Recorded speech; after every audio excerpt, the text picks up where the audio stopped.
Hey, what's up guys? How you guys doing? So today's video, basically I'm just going to be talking about the differences between Boost Mobile and Virgin Mobile. I've used both before.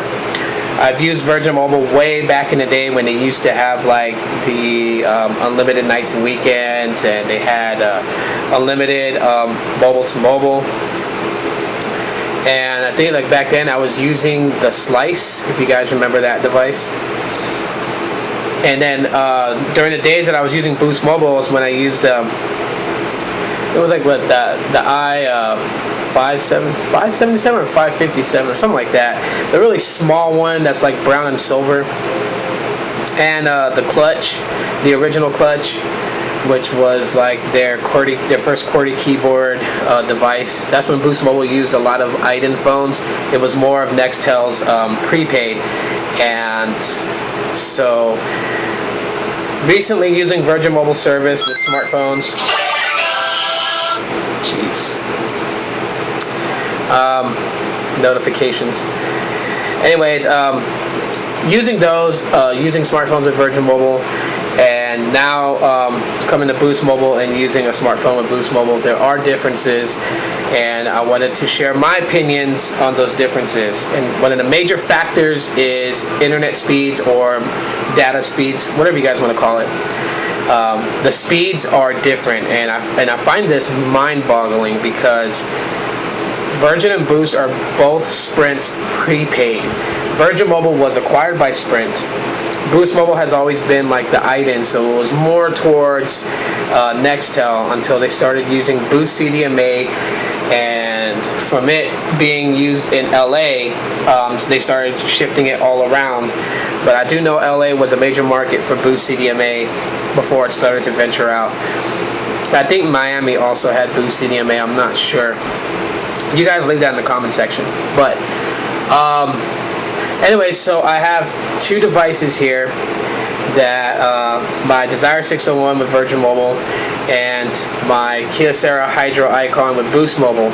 And you know, the differences is like night and day, where like if I was to load a page with the Virgin Mobile service, and let me kick this phone off of Wi-Fi real quick.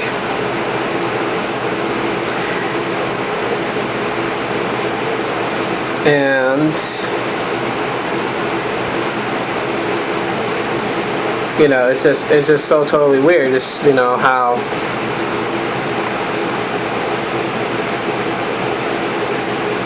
it's just weird how much faster Boost Mobile is. Of course, I'm not showing you guys any demos, but I'm looking at it for myself. This is just my opinionated review, small, short, quick little video. Some things that I noticed, differences between Boost and Virgin Mobile. And I just don't understand why Virgin would be so much slower when they both use Sprint service. They both have pretty much, Sprint towers are used with Virgin Mobile just as they're used with Boost Mobile, and they're basically used with Sprint devices. I don't really see why there's so much of a difference. And it's funny because my Desire 601 is on 4G LTE right now, and my Kyocera is on 3G. It's not picking up 4G, but the 3G signal on my Kyocera is really spanking the crap out of the Desire. That is super weird, in my opinion. When I do the Hydro Icon review, then I'll show you guys the difference in network speed on that video. But yeah, it's the jump to Boost Mobile is just totally refreshing for me. Some of the stuff that Boost Mobile carries, like Boost Mobile Wallet, that is pretty awesome. I already own a Google Wallet card, so with Google itself, I have my debit card with them. If you guys haven't seen these before, those are it. But I mean, I have that, and it's a blessing for that, because when I want to send money to family members, or family members want to send money to my kids, they can just do it through Google Wallet using, you know, Gmail to Gmail, and it's pretty simple, clear cut and dry. Boost Mobile has a similar thing in this Boost Mobile Wallet, and you can do tap to pay, and if you go with the Boost Mobile Wallet Plus, you can get a physical Boost Mobile prepaid debit card. it's great to have. Just seeing that if I want to get my sons their own smartphones with Boost Mobile, and I want to be able to pay for the stuff that they want to do with it besides their service, but say they want ringback tones or ringtones and they want to buy music, I can load their Boost Mobile wallet account with money and they can make purchases that way. They don't need to use a real debit card.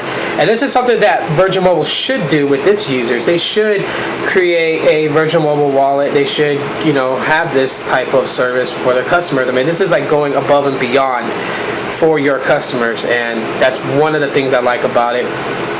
And besides, the data speed is just so much better. So I just thought I would come on camera and tell you guys just, what I've thought of Boost Mobile in the last couple of days compared to Virgin Mobile that I've used for a couple of years now, and just where it's at for me.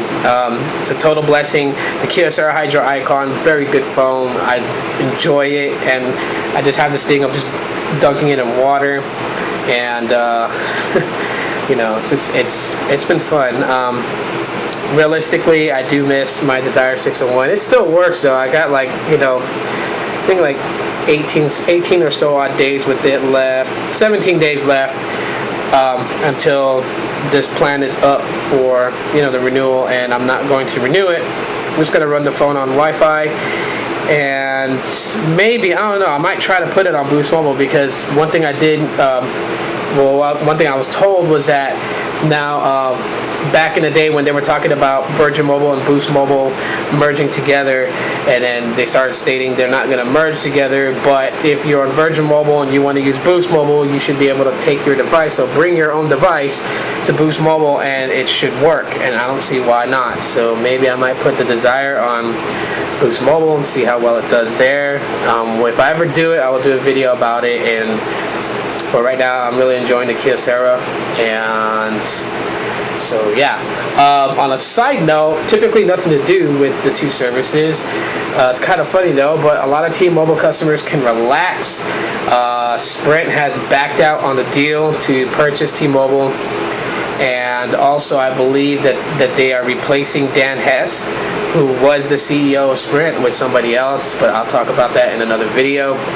And that's pretty much it for now, guys. So stay tuned. Tomorrow is my initial review of the LG Volt, and Friday, well, no, Saturday, because I'm celebrating my daughter's birthday Friday, but Saturday I will put up my review of the Kyocera Hydro Icon, well, my initial review, and then once I've had both phones for 1 month, I will do the 1 month final review. So ask questions on the unboxing videos so I know what you guys want to know about or what you want to be told about the phones. And as always, thanks for watching my video, and thank you for subscribing, and I love you guys. Have a great week and happy hump day.